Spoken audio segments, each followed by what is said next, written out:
नमस्कार साथियों, आप सभी का नंद विश्वकर्मा यूट्यूब चैनल में मैं नंद विश्वकर्मा हार्दिक स्वागत करता हूं।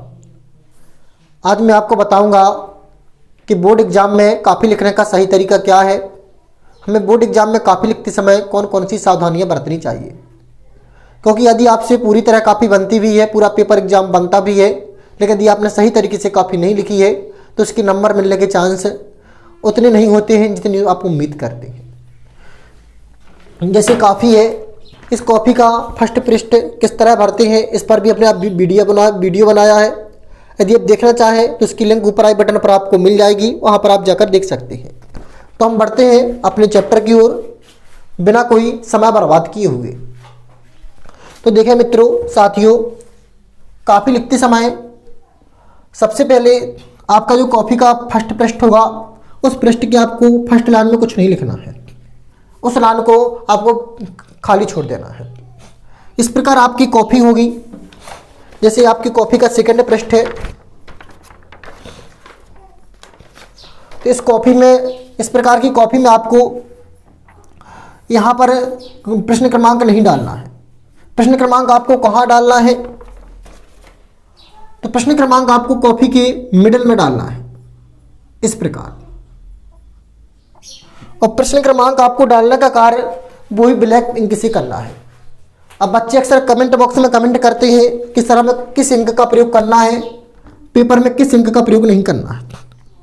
तो मेरे विद्वान साथियों, पेपर में आपको इन दो कलर का यूज करना है, एक तो ब्लैक और दूसरा ब्लू। रेड और ग्रीन इंक का बिल्कुल भी प्रयोग नहीं करना। इन दो इंक का प्रयोग करना है। और किस इंक का प्रयोग कहाँ करना है? ब्लैक इंक का प्रयोग ओनली आपको प्रश्न क्रमांक लिखने में, हेडिंग बनाने में, ब्रैकेट बंद करने में, इस स्थानों पर करना है। तो आपको सबसे पहले क्या करना है, कॉपी के मध्य में, कॉपी के किनारे में नहीं, मध्य में, कॉपी के मध्य में आपको प्रश्न क्रमांक लिखना है। जो भी आप प्रश्न क्रमांक का हल कर रहे हैं उसका प्रश्न क्रमांक डालना है। पहली कॉपी का पहली पेज की पहली लाइन को छोड़ देना है। फिर इसके बाद आपको उत्तर क्रमांक लिखना है।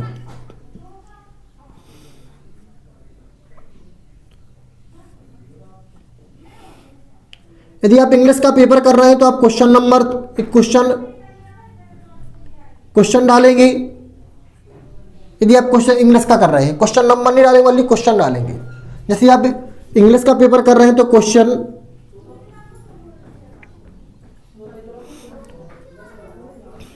आंसर, ये आपको सावधानियां बरतनी है। अब ये भी छात्र अक्सर पर कमेंट बॉक्स में कमेंट में प्रश्न करते हैं कि सर हमें लिखना कैसे है।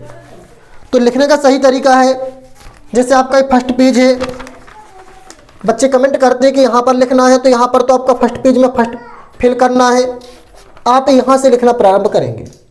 कई बच्चों का प्रश्न होता है कि सर यहाँ से लिखना कि यहाँ से, तो यहाँ से लिखना प्रारंभ करेंगे। तो ये तो हो गया लिखने का तरीका। अब बढ़ते हैं प्रश्न डालने के बाद अब कैसे क्या लिखना है। आप वीडियो को अच्छी तरह से देखिए, क्योंकि आपका सबसे महत्वपूर्ण चैप्टर मैं आपको बताने वाला हूं। अब आपको क्या करना है मित्रों, साथियों,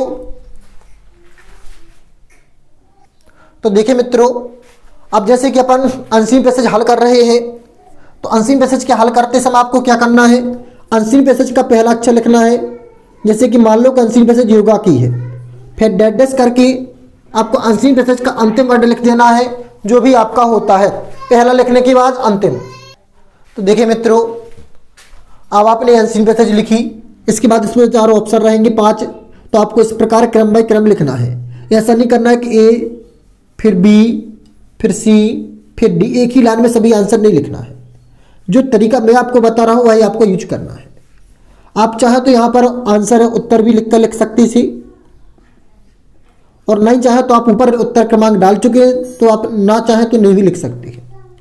इसके बाद आप बच्चों, एक प्रश्न आपके मन में आता होगा कि सर हमें यहाँ पर प्रश्न क्रमांक के उत्तर क्रमांक नहीं लिखे, लेकिन यहाँ पर क्रमांक डाल सकते हैं, तो आप क्रमांक यहाँ पर डाल सकते हैं।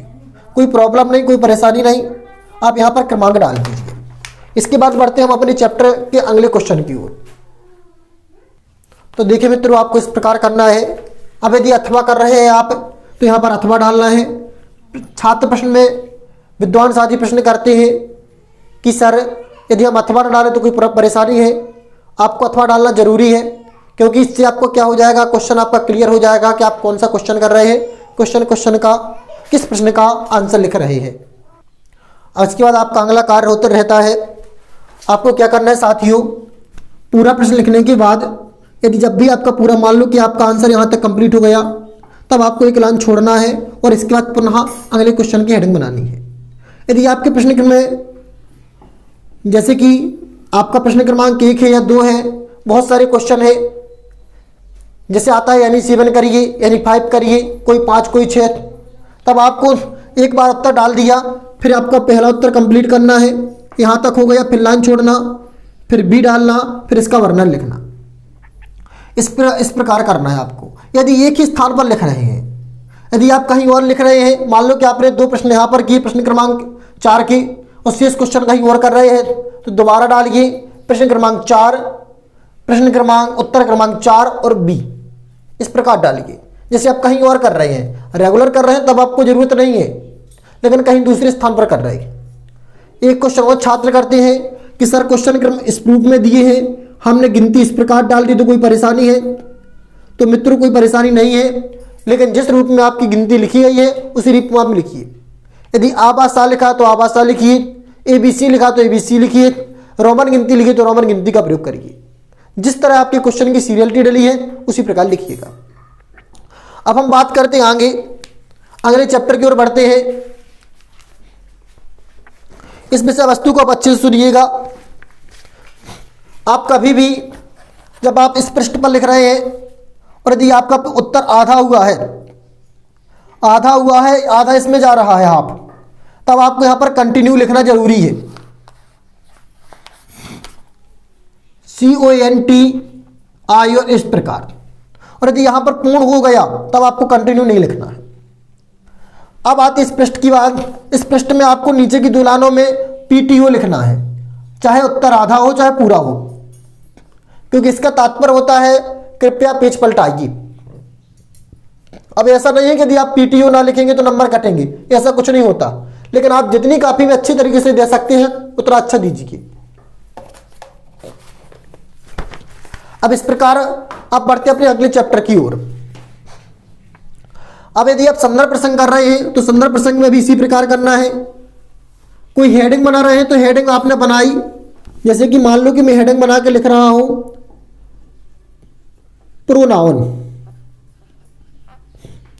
तो यहां पर या हम हिंदी में लिख रहे हैं समास, तो समास की हेडिंग बना के इस प्रकार का चिन्ह लगाइए और इस लाइन में ना लिखकर नीचे की लाइन से लिखिए। आपको विशेष तौर पर ध्यान रखना है, आपके इस चिन्ह का प्रयोग नहीं करना है, क्योंकि पूरी ग्रामर में चिन्ह कहीं नहीं मिलता। ना इस प्रकार का चिन्ह लगाना है, आपको इस चिन्ह को लगाना है। आप जितनी हेडिंग बनाएंगे उतनी एक लाइन छोड़ेंगे। जैसे हमने समास लिखा, अब हमारा यहां पर खत्म हो गई परिभाषा, हमें संधि लिखना है, तो यहां पर फिर लाइन छोड़कर दोबारा हेडिंग बनाएंगे। हेडिंग किस कलर से बनाना है? ब्लैक कलर से। अगले चैप्टर की ओर बढ़ते हैं। अगला क्वेश्चन जो आपका है,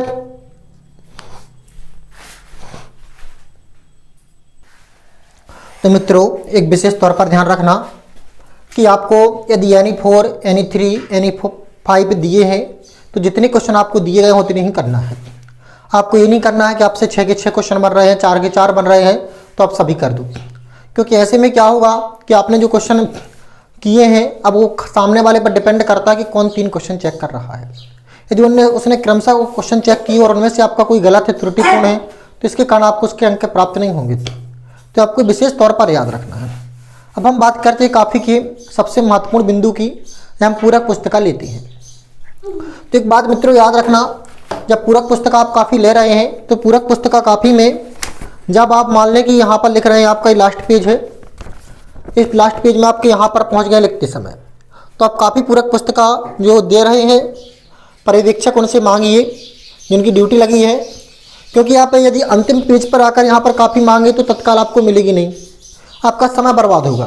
तो जब आप यहाँ पर पहुँच जाइए तो उनसे मांगिए, तो अपनी वो फॉर्मेलिटी करेंगे, काफ़ी लेने जाएंगे, फिर तुम्हें रोल नंबर वगैरह देंगे, लिख कर तुम्हारा देंगे कि कितनी कापियाँ आपने ली हैं। फिर इसके बाद जब आप यहाँ पर पुनः पहुँच जाइए, फिर उनसे कापी मांगी कि सर कापी चाहिए, और आप यहाँ तक जैसे ही पहुँच जाएंगे तब तक आपको कापी प्राप्त हो जाएगी।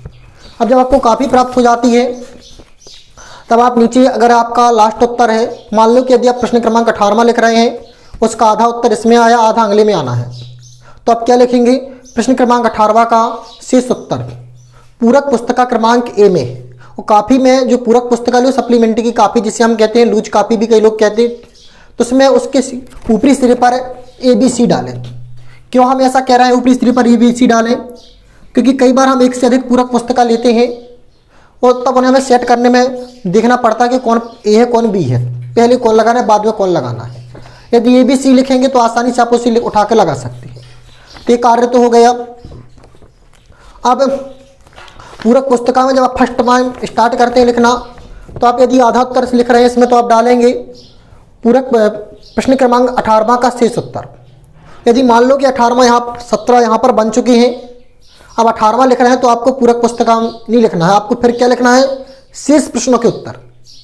पूरक पुस्तिका क्रमांक ए में है, अगर ए में भी पूरी हो गए तो आप शेष प्रश्नों के उत्तर पूरक पुस्तिका क्रमांक बी में है, और पूरक पुस्तिका में कुछ नहीं लिखना है। अब पूरक पुस्तिका में आपको ओनली रोल नंबर लिखना है। क्या लिखना? Only roll number. और रोल नंबर लिखना अनिवार्य है, और किसी विषय वस्तु का आप फिल ना करें, क्योंकि समय बर्बाद होगा। क्योंकि आप पूरक पुस्तिका में लगा रहे हैं तो उसमें आपको टच तो एक ही कॉपी में करना है। अनिवार्य रूप से एक बात विशेष तौर पर याद रखें कि जितनी पूरक पुस्तकालय लेंगे उसकी कापी की संख्या आगे बढ़े, मैन कापी को छोड़कर।